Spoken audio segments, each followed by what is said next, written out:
আসসালামু আলাইকুম। সিএসএস এনজিওর কিন্তু নতুন একটি নিয়োগ বিজ্ঞপ্তি প্রকাশিত হয়েছে, যেটি আপনারা ভিডিওতে দেখতে পাচ্ছেন। তো এখানে কিন্তু আপনাদের লোন অফিসার পদে কিন্তু 200টি পদ সংখ্যা যেখানে থাকছে, লোন অফিসার পদে কিন্তু আপনাদের এই আবেদনটি আপনারা করতে পারবেন। তো সকল কিছু কিন্তু বিস্তারিত জানতে পারবেন আজকে এই ভিডিওর মাধ্যমে। তো অবশ্যই ভিডিওর সঙ্গে থাকবেন, তাহলে কিন্তু আপনারা পুরোপুরি কিন্তু বিস্তারিত জানতে পারবেন। তো দেখেন, আমরা প্রথমে যদি আলোচনা করি, দেখেন লেখা আছে সিএসএস একটি জনকল্যাণব্রতী স্বেচ্ছাসেবী সংস্থা। তো এখানে দেখেন আমরা এতটুকু আলোচনা করব যে পদের নাম কি থাকছে, লোন অফিসার। শিক্ষাগত যোগ্যতা স্নাতক এবং স্নাতকোত্তর নিয়ে কিন্তু আপনারা এখানে আবেদন করতে পারবেন, অর্থাৎ স্নাতক পাশে কিন্তু আপনারা আবেদন করতে পারবেন। তো কর্মস্থল কিন্তু বাংলাদেশের যে কোনো কর্ম এলাকা হতে পারে। চাকরির ধরন কিন্তু নিয়মিত। পদ সংখ্যা কিন্তু আপনাদের 200 জন থাকছে। বয়স সর্বোচ্চ কিন্তু 39 বছর। অস্থায়ী অবস্থায় আপনাদের বেতন যদি আমরা দেখে নিই, 23,080 টাকা থেকে 25,080, এবং স্থায়ী হলে 25,320 টাকা থেকে 27,280 টাকা। তো যাই হোক, আপনারা এটুকু বুঝতে পেরেছেন। তো আমি যদি একটু দেখে নিই কাজের সংক্ষিপ্ত বিবরণ। জরিপের মাধ্যমে সদস্য ভর্তি, দল গঠন, ঋণ বিতরণ, নির্ধারিত সময়ে ঋণের কিস্তি ও সঞ্চয় আদায়, প্রার্থীর যোগ্যতা ও অন্যান্য শর্তাবলী আমরা দেখে নেব। স্নাতক বা স্নাতকোত্তর পাশে প্রার্থীদের কিন্তু অভিজ্ঞতার প্রয়োজন নেই, তবে অভিজ্ঞতা সম্পূর্ণ প্রার্থীদের কিন্তু অগ্রাধিকার দেওয়া হবে। যাদের অভিজ্ঞতা রয়েছে তাদের কিন্তু অগ্রাধিকার দেওয়া হবে। তো দেখেন, এখানে কিন্তু পরীক্ষার স্থান তারা দিয়েছে। তো আপনারা কিন্তু চাইলে আপনার যে নিকটস্থ যে পরীক্ষার স্থানটি যেটা হবে, আপনারা কিন্তু সেখানে এই আবেদনটি পাঠাতে পারবেন, এবং এখানে কিন্তু আপনাদের কিন্তু পরীক্ষার স্থান বরাবর সময় অনুযায়ী, তারিখ অনুযায়ী আপনারা কিন্তু পরীক্ষা দিবেন। তো আশা করি বুঝতে পেরেছেন। তো এটা ছিল আপনাদের কিন্তু পরীক্ষার স্থান। তো আপনারা একটু কষ্ট করে এখানে দিকে নেবেন।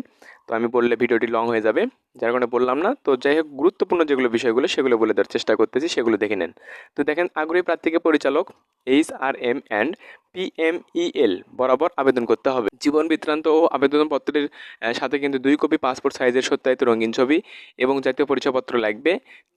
জাতীয় পরিচয়পত্রের ফটোকপি, শিক্ষাগত যোগ্যতার সনদপত্র, অভিজ্ঞতার সনদপত্রের সত্যায়িত ফটোকপি সহ আপনাকে কিন্তু সকল প্রয়োজনীয় সনদ সহ কিন্তু উল্লেখিত ঠিকানাগুলির যে কোনো একটি ঠিকানায় সেখানে পরীক্ষা দিতে, যেখানে আপনি পরীক্ষা দিতে ইচ্ছুক, সেখানে কিন্তু আপনাদের যথাসময়ে উপস্থিত হয়ে নির্বাচনী পরীক্ষায় অংশগ্রহণের জন্য অনুরোধ করা হলো। তো আবেদনপত্রে অবশ্যই প্রার্থীর কিন্তু সচল মোবাইল নম্বর এবং ইমেইল অ্যাড্রেসটি কিন্তু উল্লেখ করতে হবে। আশা করি বুঝতে পেরেছেন। তো এটা কিন্তু খুবই গুরুত্বপূর্ণ একটি বিষয়। তারা কিন্তু মার্ক করে দিয়েছে যে আবেদনপত্রে আপনাদের কিন্তু সচল যে মোবাইল নম্বর এবং ইমেইল অ্যাড্রেস এটি কিন্তু উল্লেখ করতে হবে, যেটার মাধ্যমে আপনাকে কিন্তু পরবর্তীতে খুঁজে নেওয়া হবে। আশা করি বুঝতে পেরেছেন। তো এখানে আপনাদের পরীক্ষার স্থান রয়েছে। এই পরীক্ষার স্থানে আপনারা যে কোনো একটি সিলেক্ট করে আপনারা পরীক্ষা দিতে পারবেন সময় অনুযায়ী এবং তারিখ অনুযায়ী। আশা করি বুঝতে পেরেছেন। তো এবার আমরা আসি অনভিজ্ঞ প্রার্থীদের ক্ষেত্রে কিন্তু বয়স সর্বোচ্চ 35 বছর, এবং অভিজ্ঞ প্রার্থীদের ক্ষেত্রে কিন্তু 39 বছর পর্যন্ত আপনারা কিন্তু এখানে চলবে এবং আবেদন কিন্তু করতে পারবেন। তো সিএসএস এনজিও এটা কিন্তু 200টি পদ সংখ্যা থাকছে, এবং স্নাতক পাশে আপনারা আবেদন করতে পারবেন লোন অফিসার পদে। তো বিষয়টি কিন্তু আপনাদের ক্লিয়ার। তো 25 তারিখ থেকে, অর্থাৎ 25/4 এপ্রিল মাসের 25 তারিখ থেকে আপনাদের কিন্তু পরীক্ষা শুরু হবে এবং চলবে 25/7 পর্যন্ত কিন্তু আপনাদের স্টেপে স্টেপে কিন্তু এটা পরীক্ষার তারিখ অনুযায়ী কিন্তু আপনাদের পরীক্ষাটি অনুষ্ঠিত হবে। সময় আপনাদের সকাল 9টায় দিয়েছে তারা। এবং এখানে খুবই গুরুত্বপূর্ণ যে বিষয়টি, এগুলো আপনাদের যেগুলো কাগজপত্র নিয়ে যেতে বলছে, এগুলো সকল কাগজপত্র কিন্তু সনদ সহ নিয়ে আপনাদের কিন্তু পরীক্ষার স্থানে উপস্থিত হতে হবে, এবং আবেদনপত্রে অবশ্যই আপনাদের কিন্তু মোবাইল নাম্বার এবং ইমেইল অ্যাড্রেসটি কিন্তু উল্লেখ করতে হবে।